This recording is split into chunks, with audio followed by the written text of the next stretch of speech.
Grant Morrison is my favorite author in all of comics.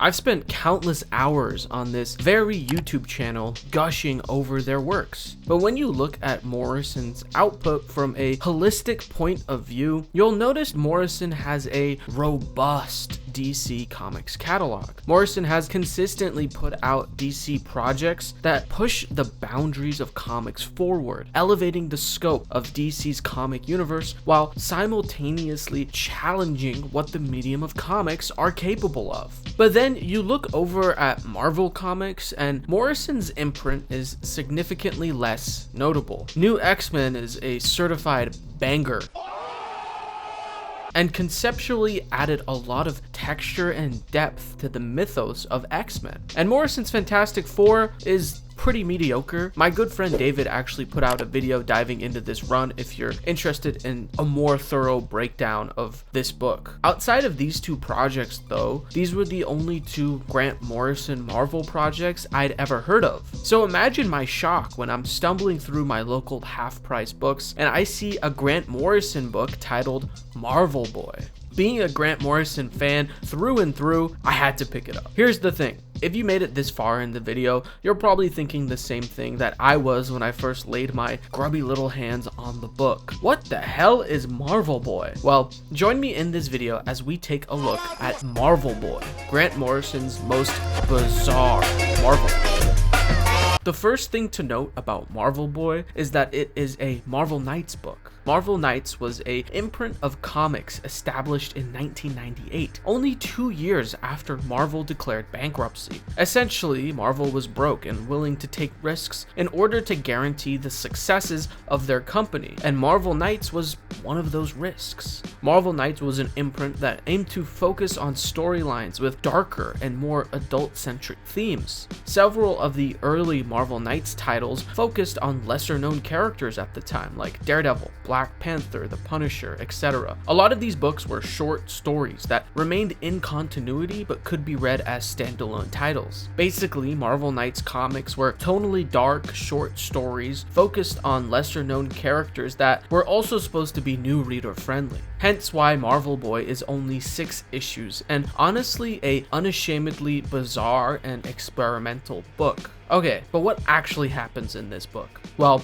in the first page of Marvel Boy, we find ourselves on a Kree spaceship, soaring through the interdimensional cosmos. However, due to some unexpected circumstances, the ship is shot down by missiles and all of the inhabitants are killed in a fiery disaster, all but one. In the next page, we meet our hero, Noh-Vaar, aka Marvel Boy. We quickly find out that Noh-Vaar is held hostage by an evil technocrat multimillionaire, and based on that premise alone, you could probably guess what the story is about. We follow Noh-Vaar as he escapes the grasp of this vicious villain. We watch him in a fish out of water story, discovering what Earth is. We see him grapple with his feelings of anger towards humanity due to the suffering humans bestowed upon his now slaughtered crewmates. However, as our hero navigates the Earth and learns more about its people, he ultimately changes his tune towards humanity ever so slightly. We watch as Noh-Vaar takes down a billion-dollar sentient corporation called Hexus, and we then see him team up with the bad guy's daughter, a woman who loves latex and motorcycles. Ultimately, the book ends with Noh-Vaar defeating the bad guy but getting captured by S.H.I.E.L.D.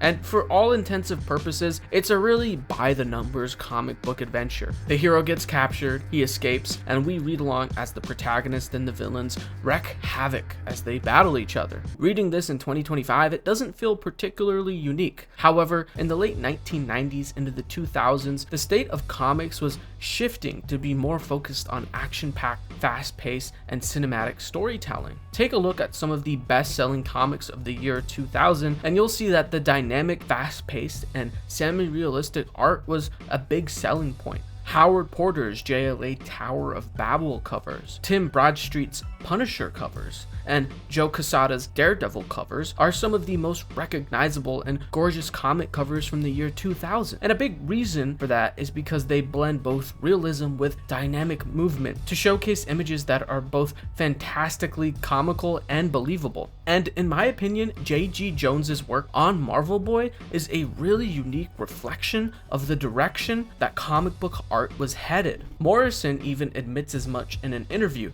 stating, "The whole thing really becomes something new with issue 3, however, which I'm unusually proud of. That was the issue I really began to utilize J.G. Jones's preposterous genius to its best effects, and decided to rethink the prevailing vogue for cinematic money shot panel structures and page layouts. From number 3 on, it's filled with all kinds of new techniques, rapid cuts, strobe lenticular panels, distressed layouts, 64 panel grids, whatever. In other words, the comic art style of Marvel Boy is supposed to be a radical step forward when it comes to comic book art. But does Marvel Boy succeed in doing that? I would say so. The art ushers in a deeply cinematic feeling. The action shots explode out of the page, making the art have a stylized, hyper-realistic, and cinematic feeling to it. And in a lot of ways, the art is reflective of what was to come in the comic book industry. J.G. Jones's style looks a lot like Brian Hitch's Ultimates or Steve McNiven's Civil War, except Jones did it several years prior. And for that fact alone, I think Jones deserves some credit. But enough gushing about the art. What about the story? What does Grant Morrison do in this book to weave a bizarre and new fabric of lore into the ever-expanding tapestry that is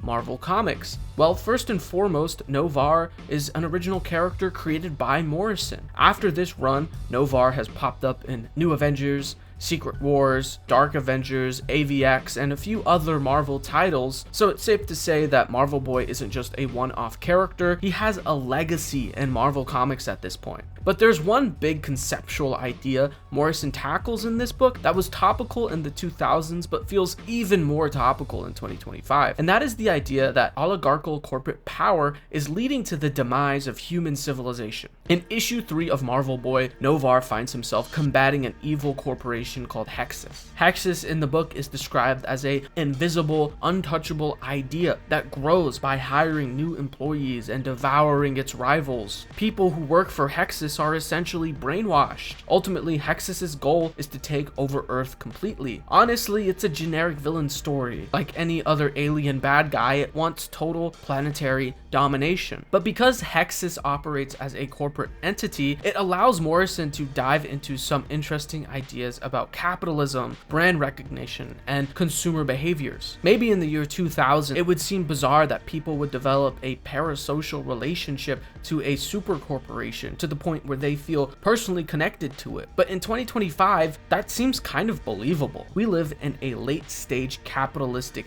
hellscape where marketing has transcended past the need to sell you products. These days, marketing sells you on the idea of emotion more so than the idea of the product's actual viability. Go look on Twitter and look how brands tweet as if they're humans. Go look on TikTok and see how brands comment in people's comment sections. It's not real, but the apparatus of social media makes it so easy to forget that a brand is not your friend. They're preying on you. They want you. They're emotionally manipulating you. But then you open up Twitter and you see the Wendy's Twitter account lay down a sick burn, and all of a sudden it humanizes a multi-million-dollar corporation in a way that makes you think that corporation might actually be a funny and relatable thing. It's not real, but it's so easy to believe that it might be real. I think Morrison's use of the company Hexus in this book is a lot of ways a cautionary tale about this exact thing. Sure, Hexus is controlled by aliens, but it's the same premise. It wants to control people, not with products, but with emotions.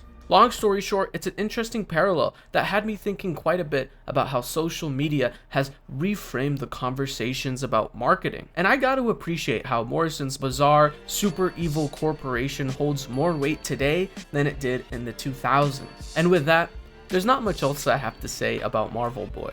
It's an interesting book. It's bizarre, it's beautiful, it's thought-provoking, but it's also pretty basic and run-of-the-mill in a lot of regards. But it's still got to be one of Grant Morrison's most overlooked works. No one really talks about it. So if you made it this far, I hope you check it out and form your own opinion on it if you haven't read it. And if you have read it, what do you think of it? Let me know down below. If you guys like comic books and you're looking to buy collected edition comic books, make sure to check out the channel sponsor, Panel Bound Comics. It's a website where you can get collected edition comics for up to 50% discounts, and you could use my code YooHoo on checkout for even more discounts.